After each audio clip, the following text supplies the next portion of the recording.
Hi, everybody. We're coming to you live from Lake Ontario National Marine Sanctuary.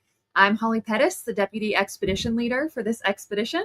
And I'm Marley Parker, the expedition photographer and videographer. We're really fortunate to be here today in the newly designated Lake Ontario National Marine Sanctuary. The sanctuary was designated in July of 2024. And over the course of the next 2 weeks, we're going to be collecting baseline information on the shipwrecks that are here within the sanctuary. And this is actually a kind of first of its kind expedition. People have known about and been exploring and looking at shipwrecks here in Lake Ontario for years. Many people have gone scuba diving on some of these wrecks, but a lot of them are in water that is too deep to scuba dive. So we have brought some pretty amazing technology, a really cool cutting edge, brand new ROV that we're going to talk about, and just really get into how and why we're out here exploring and investigating shipwrecks in a way that's never been done before. Yeah, it's super exciting. Yeah. During our program today, we will talk a lot about our tech. We'll introduce a few members of our team, and we'll talk about just the goals of this 2-week expedition. And I think we will kick it off with hearing from our expedition leader, Jason Fay. Hi, everybody. My name is Jason Fay. I'm the expedition leader for an upcoming search for shipwrecks in the brand new Lake Ontario National Marine Sanctuary. My organization, the Ocean Exploration Cooperative Institute, is funded by NOAA to conduct ocean exploration across our world's oceans.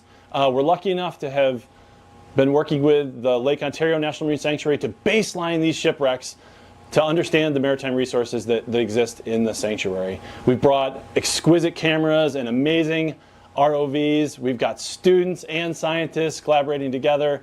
It's going to be one heck of an expedition. We can't wait for you to follow along.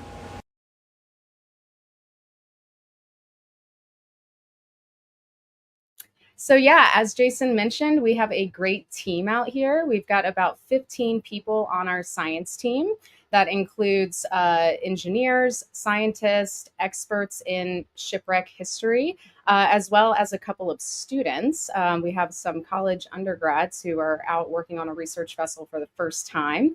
And we're going to hear from one of them. Susanna is training to become an ROV pilot. My name is Susanna Mut. I am a undergraduate at the University of Rhode Island, and I'm here to help out, hopefully get some experience with co-piloting the ROV and learn more about ocean science while we're out here on Lake Ontario. You all have heard ROV a lot now, so let's meet our ROV, Rhody. Rhody is a remotely operated vehicle that we had custom made from this awesome company we partnered with in the Netherlands called JM Robotics. And it's this awesome little compact system that's allowed us to be here. And we actually have some great footage of all of the excitement that we had when it arrived to the University of Rhode Island. So we're going to share that with you guys. My name is Jason Fay. I'm the Associate Director of the Ocean Exploration Cooperative Institute. I'm Dave Casagrande at URI's Graduate School of Oceanography. Today we're doing an unboxing. We have here the new ROV from JM Robotics. It's a remotely operated underwater submarine. We're lucky enough to be talking to you today about a vehicle that the University of Rhode Island purchased, which is the lead institution in the Ocean Exploration Cooperative Institute. So the cool thing about this vehicle is it was the smallest vehicle we could find that could host the high-end, large capabilities, the sensors that are required in kind of our community. The small size of this is really nice for deploying it off of smaller ships, and it's a lot easier to package it up and send it around. You know, we're here at the university.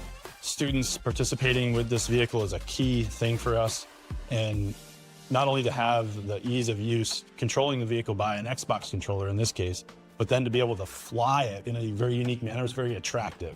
The student population here has a huge interest in being involved, and so we wanted to tap into that. Follow us on our first expedition with this vehicle, second half of May out in Lake Ontario. You want to see our successes and the tough lessons we learned. We'll be sharing all of those on this same platform, so please smash the like button and follow us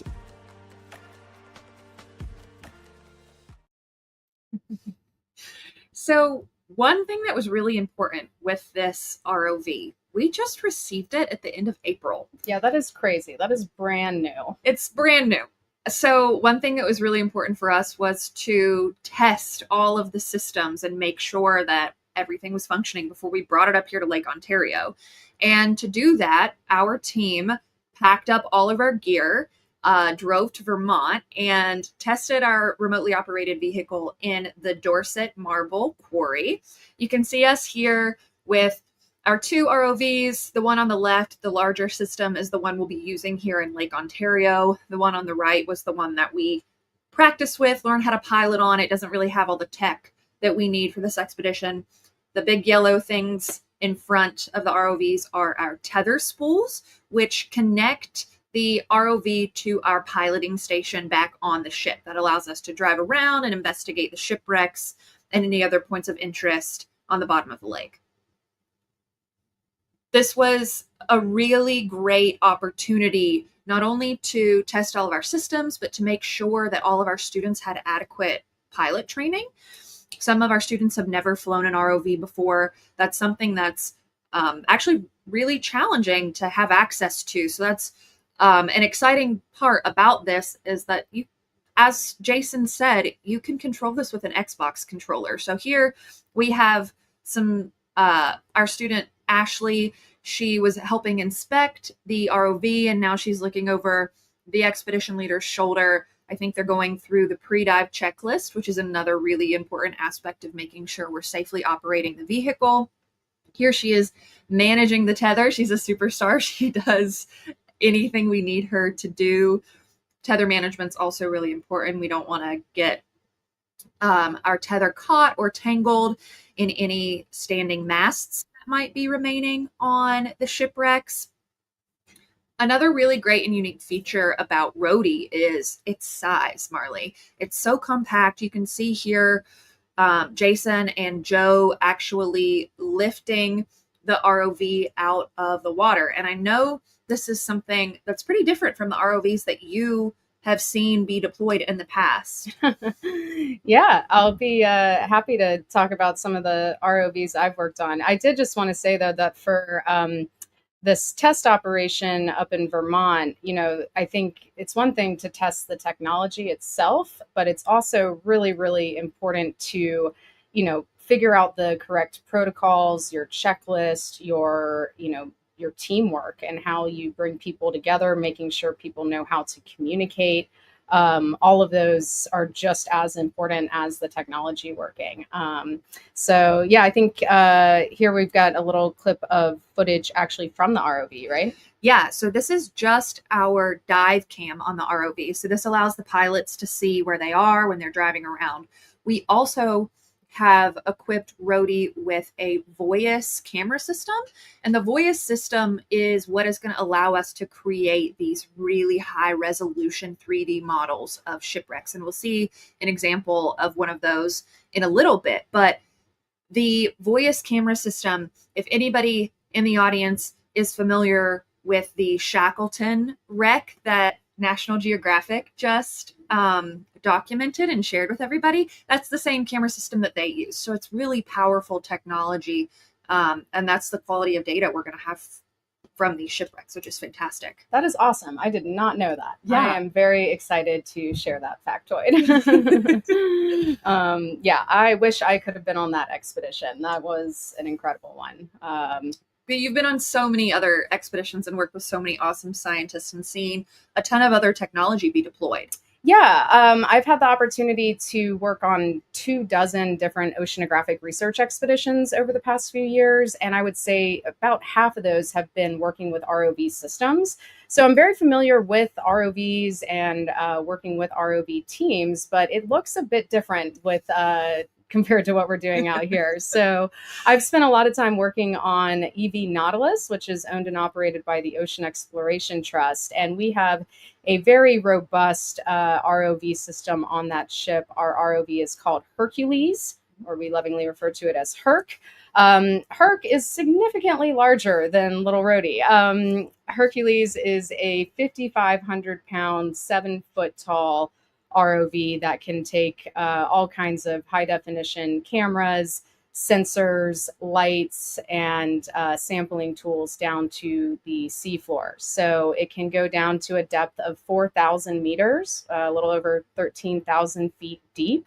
It can collect a lot of different types of samples and and record some incredible video footage of what's down at the bottom of the ocean. It's a very powerful tool for exploring the deep sea, but it is not the tool that we would need for this type of exploration. It's something that would work really well for, looking at deep sea corals, hydrothermal vents, lots of other amazing deep sea environments. This is the type of ROV that you would want. But for what we're doing here in Lake Ontario, Hercules would not work for us. We, in fact, would not have room for Hercules on the ship. Absolutely not. Yeah. That is definitely one of the advantages to the Rhody system is its compact size. It allows us to mobilize our remotely operated vehicle from much smaller vessels. And not only that, it can do more intricate work. The ROV Rhody has the ability to fly with 6 degrees of freedom. So Hercules can move forwards, backwards, up, or down. That's pretty standard for most ROV systems. But Rhody can fly in what we call acrobatic mode, which means it can do the spins, it can tilt fully in both directions, which is going to allow us to get up close and personal with these shipwrecks and fly at angles that allows us to capture the best imagery possible to create these 3D models without damaging any of the wrecks. We're not getting too close to anything. It's a really powerful capability. Yeah, that's amazing. Just that maneuverability and honestly, just the small size, the idea that you can deploy an ROV with this level of quality of instrumentation on it and deploy it and recover it by hand. I'm so used to working on vessels where you need to have a massive crane and a crane operator and lots of heavy machinery to get the thing in and out of the water. The fact that 2 people can just pull this out of the water, that opens up a lot of possibilities. Yeah, it's really spectacular. And you mentioned kind of the dynamic sampling systems that you can integrate onto Hercules. We don't have quite that freedom with Rhody, but what we can do is interchange some of our cameras and sensors. We have a cinematic grade camera with us that, depending on what might interest us, we can collect cinematic grade footage of these shipwrecks, which is going to be spectacular. And it's as easy as mounting it onto the little bottom ROV skid. And it's really, really awesome that we have such flexibility with that. Yeah, and it's not just getting really, beautiful cinematic footage. We can actually do photogrammetry and 3D modeling with the tools that we have on Rhody. And I think I had the opportunity to sit down with Ben Yose, who is our lead scientist, and he explained more about these 3D models of shipwrecks and how and why we collect those. So I think we've got a clip we can show on that. This is kind of what we're going for on these dives. One thing historically in maritime archaeology that's taken a lot of time, and specifically time diving, bottom time, has been recording and mapping of sites in order to map an entire site with a high degree of precision. Since the last about decade and a half, increasingly powerful software has allowed us to develop, using photography, very detailed 3-dimensional models of wrecks that have a level of accuracy that's far beyond what you could do with measurements, just manually and at a far more efficient time scale. We use these not only to assess the condition of a site, to map a site and understand it archaeologically, but also there are other tools you can compare successive photo models. Like if we go back next year and take a photo model, or in 10 years' time, we can use programs, or computer programs, to compare the differences in the models. which allows us to understand how a site is degrading or deteriorating over time. Man, having been on board is so exciting. He just is a wealth of knowledge about all of the shipwrecks here in the sanctuary. Yeah, we recorded those videos and then spent another 2 hours chatting with him. I am excited to sit down with him for a longer interview and just learn more from him. I think anybody, shipwrecks have had such a, I think, really capture the human imagination and always have. And, you hear about shipwrecks like the Endurance in Shackleton's case, or the Titanic, obviously. But anyone who's interested in shipwrecks should really pay attention to the Great Lakes. I had no idea how many shipwrecks were here and how much history was here. Did we mention earlier the number of shipwrecks here in the sanctuary? No. So right now, there are 63 known shipwrecks in the sanctuary, but part of what we're doing here is looking for more, hopefully, and getting more detailed data on the ones we do know about. Exactly. And then, absolutely looking for more. It's estimated, when I asked Ben how many shipwrecks there are in the entirety of Lake Ontario, he said that's a very difficult question but a very conservative estimate is well over 100. So there's a lot to be discovered. There's still a lot to explore out here. And it's just so cool that we can bring the technology and the team that has the capability to do just that. Yeah. And we wouldn't be here without the National Office of National Marine Sanctuaries. Thank you to the OECI as well. That's our team is here from the OECI. Yep. And also we're on the EPA vessel, the Lake Guardian, and we wouldn't be able to do this survey without this ship. So we're just really thankful to all of our partners and really grateful to be here having the ability to do all of these things. And learned so much. Yeah. We are happy to take some questions from the audience, right, Marley? I think so. Yeah. We've got time for questions. How does it work? People can just type them in? Yeah. So if you all have questions, if you're on YouTube, just type them into the comment section. We'll be able to see them on our end and we can answer any questions you all might have. While we wait though, Marley, how did you get into this documentarian of seagoing research? Yeah. How did I become a photographer and videographer that specializes in documenting deep sea research expeditions? Yeah. It seems very specific. It's pretty niche. Yeah. Long story, but I got my degree in journalism. I actually do not have a science background, which I think is important to, tell people and to talk about. People often think that if you want to do ocean going research expeditions, you have to be a marine biologist, and that is not the case. I got my photography, photojournalism degree. I ended up working in a research office at a university, doing communications work for a university.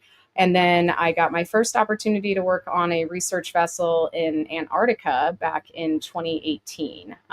So that was a really exciting kind of life-changing jump to go from working with marine scientists on the coast of North Carolina to working with folks in Antarctica. And since that first expedition, I think I'm on expedition number 25 now. Oh my God. So it's a long story. That's kind of the very short version, but I love doing this type of work. It's really rewarding, really fulfilling, and just really fascinating to get to work alongside these scientists, engineers, historians, and just learn so much about things I didn't know about. The amount of expertise that you've been exposed to throughout all of your different expeditions. Most research expeditions have different focuses. And so you might have geologists or volcanologists or people who are super invested in coral health, and you have had access to all of these people. Yeah, they're all fascinating. I will say some of my favorites are the volcanologist. I am both colleagues and good friends with a renowned deep sea volcanologist, Bill Chadwick at Oregon State University. I was just working with him, and we are waiting for that volcano off the coast of Oregon to erupt, axial seamount, but that's a separate thing. I just mentioned that because I know that you're also interested in volcanoes, and you got your degree in geology, right? Yeah, my background is in geology. My master's research was centered around volcanoes, volcanology. So I'm not a marine biologist either. This is a silicic lava dome in Mammoth, California that I spent a few summers scrambling all over, helping my best friend map. Um, this is also me in California. Sun protection as a ginger is paramount. I love this. This is amazing. Yeah, the days are long and hot, and sometimes you just gotta pull your buff over your face to take a break from the sun. Yeah, absolutely. I love it. Yeah. I wonder if we have the photo of you working on the back deck of the ship here. Yeah. So this was me on the Joyde's Resolution. This was my first research expedition. I was at sea for 2 months, running the fin section lab on board the vessel. So that was a super cool experience. It looks like we have some questions. So we're being asked if we can talk about some of the risk involved with documenting these shipwrecks. Yeah, so I'll address the first part of this question with, even with some of the wreck sites that are within scuba diving limits. So the typical depth rating for recreational scuba diving is up to around 120 feet deep. But even if you're just around that depth, even if you're not doing super technical deep diving, there's still some safety concerns and just human physiological limitations to how long you can be down diving on a wreck. They were also in very, very cold water. So there's some concerns with hypothermia. Takes a lot of gear and a lot of energy to send multiple people down to scuba dive on a wreck. And again, safety concerns, limitations with time. And, we can send our little ROV into the water for hours and hours and hours. But it's a little more efficient than individual humans capturing, that data. So do you want to talk a little bit more about Rhody and how it can stay down? The Rhody's ability to map these wrecks, these deeper wrecks, is one of the reasons why we have this system. And the one thing that we are going to be most mindful of is our tether. And that's really, we just want to make sure we have the weather and all of the safety mechanisms in place for our deckhands on the back deck. That's really the biggest risk when operating the ROV. And if the weather gets to be too much, then we pause operations because human safety is definitely paramount. Oh yeah, always. ROV operations are generally safer. We're not sending humans in a submersible down to the seafloor. But there are still concerns with the folks who are working on the back deck, and especially with this ROV because it is deployed by hand. We're picking it up and carrying it across the deck and sticking it in the water, which again is great for accessibility and maneuverability and flexibility. Yeah. But we're not going to be working out on deck if we're in really rough conditions or, if it's dangerous at all. Yeah. And the last part of this question, if the ROV gets stuck, how do you get it back? If you caught the team image of us in front of the quarry earlier, you could see that we actually have 2 ROVs. We have Rhody and little Rhody, which we also refer to as its little brother. Little Rhody is capable of rescuing its big brother if necessary. We have mechanisms in place should Rhody get stuck on the bottom, but we're not anticipating that to happen. Yeah. But you have to practice just in case. Our next question is a great follow-up to what we were just discussing, and that was about our schedule for the expedition. Is it set in stone or fluid?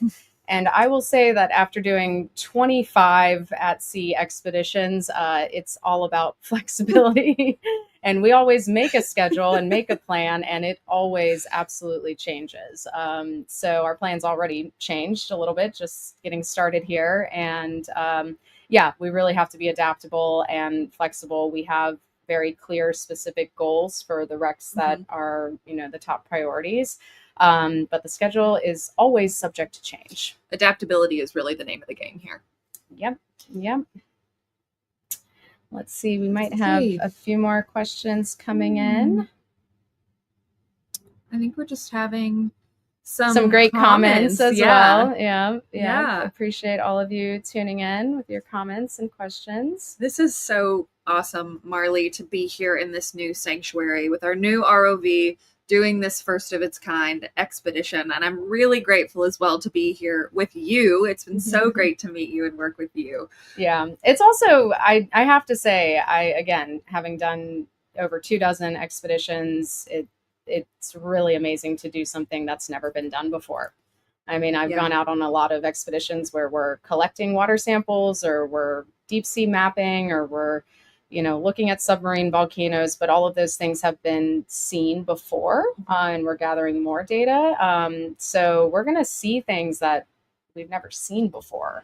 We might discover some new things that we didn't know were there. That is really phenomenal. There will be an opportunity actually for the public to tune in to a never before seen shipwreck on Wednesday. So please tune in. We'll be live streaming from our ROV dive camera. So if that interests you and you all would like to see a never before seen shipwreck along with us, please tune back in then, and we'll have another event as well towards the end of our expedition as an expedition wrap up, where we can share some of our 3D models that we've generated, some really cool dive footage, give you a summary of kind of what we've accomplished. And yeah, there's just a lot of cool stuff that we're squeezing into the next 2 weeks. So definitely stay tuned. And then I'm taking photos and filming videos the whole time we're out here. I'm going to make a short documentary style video about everything we do. So if you don't get a chance to tune in while we're still out here, you can catch that later on the Lake Ontario National Marine Sanctuary website. They will have a lot of my photos and our videos from this expedition. So definitely go check them out. And yeah, thanks so much for tuning in and your interest and your great comments and questions. We're really just happy to be out here and happy to have the enthusiasm and excitement of so many people. Yeah.